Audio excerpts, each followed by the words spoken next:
워해머 40K의 은하계에는 행성을 무너뜨리는 거대한 전쟁 병기와 유전적으로 강화된 초인 전사들이 존재합니다. 하지만 스페이스 마린이 모습을 드러내지 않는 수많은 전장에서 인류 제국의 방어선을 지탱해온 것은 결국 라스건 한 자루를 손에 쥔 평범한 인간 병사들이었습니다. 그리고 그 수많은 병사 가운데에는 초인이 아님에도 초인적인 임무를 수행하며 제국 최고의 정예병들과 견줄 만큼 혹독한 훈련을 받은 자들이 존재합니다. 요새 행성 카디아가 길러낸 최정의 특수보병, 정밀한 화력과 강철 같은 규율로 무너져가는 전선을 다시 세우는 병사들, 바로 카스르킨입니다. 오늘은 카디아의 수많은 병사 가운데서도 가장 위험한 임무를 맡았던 전사들 카스르킨에 대한 기록입니다. 카스르킨은 외부에서 영입된 용병도 스콜라 프로제니움에서 양성된 템페스투스 사이온도 아닙니다. 이들은 카디아의 군사체계 안에서 선발되고 성장한 카디아 고유의 최정예 병력이죠. 카스르킨 후보들의 경력은 총망받는 화이트 실드 시절부터 시작됩니다. 어린 나이부터 군사 교육을 받은 카디아의 청년들 가운데 뛰어난 사격 실력과 전술적 판단력, 강인한 체력과 정신력을 보여준 인원들이 후보로 지목되죠. 하지만 재능을 인정받았다고 해서 곧바로 카스르킨이 되는 것은 아닙니다. 선발된 후보들은 특수 사관학교에 배치되어 일반 카디안 병사들보다 훨씬 가혹한 추가 훈련을 받습니다. 그러면서도 실제 카디안 전열 부대와 함께 싸우며 카디안 쇼크 트루퍼와 숙련병으로서 경험을 쌓아야 합니다. 훈련과 실전, 그리고 다시 훈련. 이러한 과정이 반복되는 동안에도 후보들은 가장 혹독한 전장에 지속적으로 투입됩니다. 그 안에서 자신의 능력을 증명하고 끝까지 살아남은 자들만이 비로소 카스르킨의 일원이 될 수 있습니다. 이들이 받는 교육은 제국의 엘리트 템페스투스 사이온과 비교해도 뒤지지 않는 수준으로 평가됩니다. 그러나 카스르킨은 제국 전체를 위해 양성되는 템페스투스 사이온과 달리 카디아의 명예와 의무, 그리고 고향을 수호한다는 신념에 강하게 결속되어 있죠. 여기에 카스르킨들은 제한적인 생물학적 개조까지 받습니다.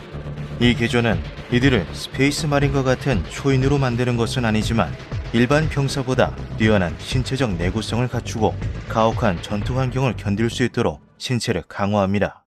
덕분에 카스르킨은 무거운 장갑과 각종 전투 장비를 착용하고도 놀라울 정도로 빠른 움직임을 유지할 수 있죠. 일반 병사라면 체력과 기동력이 급격히 떨어질 만한 장비를 짊어진 채로도 신속하게 전장을 돌파하고 엄폐물을 옮겨다니며 정밀한 사격을 이어갈 수 있는 것입니다. 이렇게 완성된 카스르킨은 카오스의 괴물과 외계인의 공포 앞에서도 흔들리지 않고 임무를 수행하는 강철의 전사로 거듭납니다. 혹독한 훈련을 통과한 카스르킨에게는 그 실력에 걸맞은 고급 장비가 지급됩니다.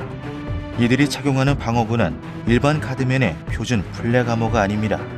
더 두껍고 단단한 장갑판으로 구성된 카라페이스 아머입니다.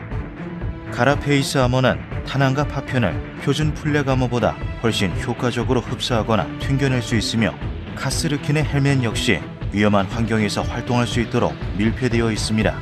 물론 이 정도의 방어력을 갖춘 장비는 일반 보병에게 상당한 부담을 줍니다. 그러나 혹독한 체력 훈련과 생물학적 강화를 거친 카스르킨은 무거운 카라페이스 아머를 착용한 상태에서도 공격적인 전술 기동을 수행할 수 있죠. 두꺼운 장갑을 입었다고 해서 느릿하게 전진하는 중보병이 되는 것이 아닙니다. 강력한 방어력과 빠른 움직임을 동시에 활용해 적의 사격선을 뚫고 목표 지점에 접근하는 것입니다. 카스르킨의 대표적인 주무기는 핫샷 라스건입니다. 일반 라스건보다 훨씬 강력한 출력을 발휘하는 무기로 더 뛰어난 관통력과 파괴력을 제공하는 대신 많은 에너지를 필요로 합니다. 때문에 카스르킨은 등에 고출력 전원팩을 장착하고 케이블을 통해 핫샷 라스건에 에너지를 공급하죠. 이들은 핫샷 라스건만 사용하는 것도 아닙니다.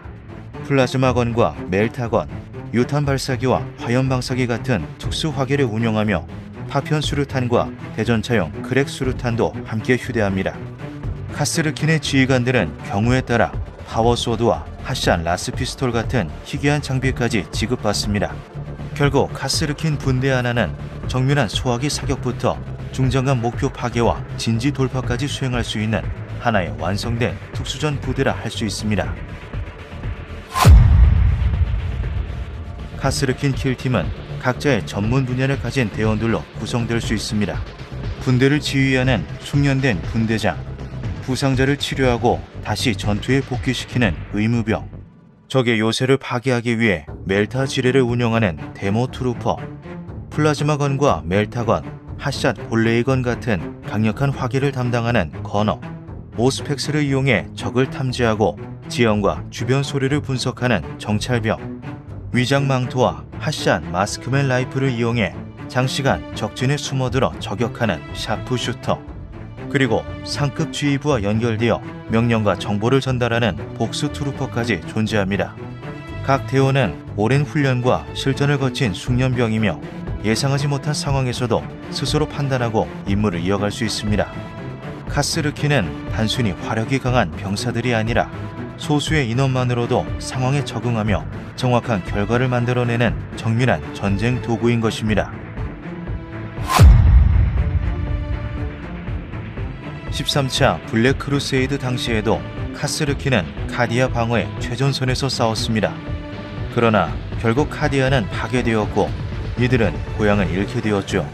그렇다고 카스르킨이라는 이름까지 함께 사라진 것은 아닙니다. 살아남은 카디안 연대에서 새로운 병사들이 선발되었고 이후에는 다른 행성 출신의 병사들도 카스르킨의 이름을 이어받기 시작했습니다. 하지만 그 이름을 인정받기 위해서는 혹독한 훈련과 실전을 통해 자신의 자격을 증명해야 했습니다. 행성은 사라졌지만 카디아가 남긴 군사적 전통과 카스르킨의 전투 방식은 계속 이어지고 있습니다.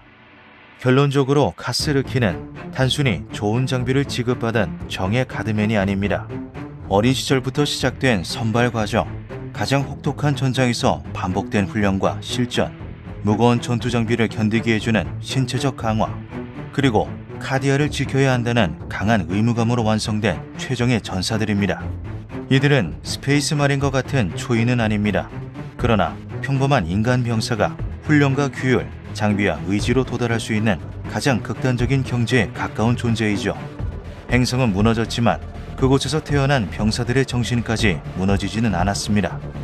카스르킨이 전장에 남아있는 한 카디아가 남긴 강철의 유산 역시 은하계 곳곳에서 계속 쌓아나갈 것입니다. 오늘 정리한 카스르킨의 기록들은 여기까지입니다. 이번 내용이 흥미로우셨다면 채널 방문하셔서 다른 재미있는 설정 영상들도 천천히 살펴보시길 권합니다. 지금까지 설정맨이었습니다. 또 만나요.